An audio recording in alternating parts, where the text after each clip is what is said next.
Extra Yarn by Barnett, illustrated by John Clausen.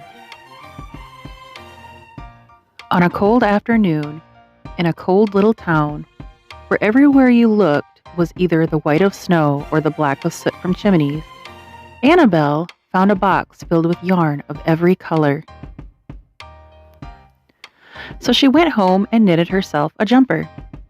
And when Annabelle was done, she had some extra yarn. So she knitted a jumper for Mars too. But there still was extra yarn. And when Annabelle and Mars went for a walk, Luke pointed and laughed and said, "You two look ridiculous."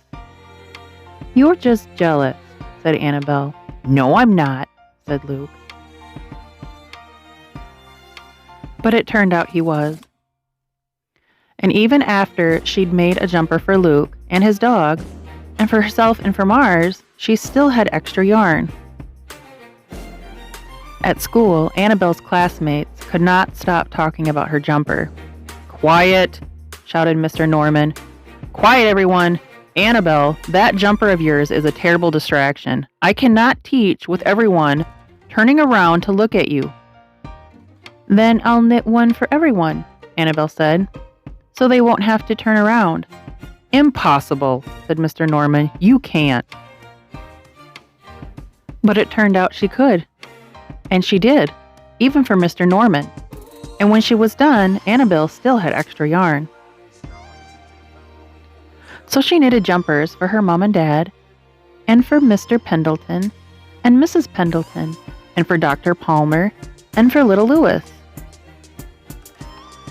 She made jumpers for everyone, except Mr. Crabtree, who never wore jumpers, or even trousers, and who would stand in his shorts with the snow up to his knees. "No jumper for me, thanks," said Mr. Crabtree. So she made Mr. Crabtree a hat. And even then, Annabelle still had extra yarn. She made jumpers for all the dogs, and all the cats, and for other animals too.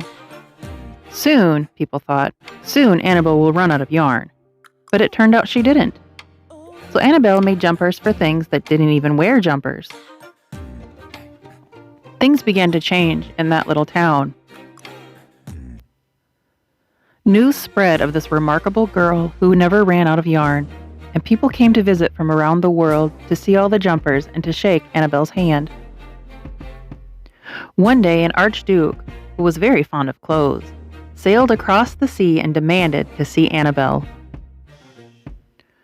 "Little girl," said the archduke, "I would like to buy that miraculous box of yarn, and I'm willing to offer you 1,000,000 pounds. "No, thank you," said Annabelle, who was knitting a jumper for a pickup truck. The archduke's mustache twitched.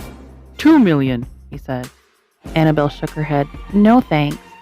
10,000,000, shouted the archduke. "Take it or leave it." "Leave it," said Annabelle. "I won't sell the yarn." And she didn't. So that night, the archduke hired 3 robbers to break into Annabelle's house, and they stole the box and took it to the archduke, who set off across the snow and sailed over the sea back to his castle. The archduke put on his favorite song and sat in his best chair. Then he took out the box and he lifted its lid and he looked inside.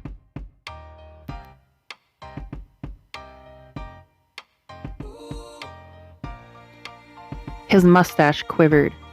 It shivered. It trembled. The archduke hurled the box out the window and shouted, "Little girl, I curse you with my family's curse. You will never be happy again." But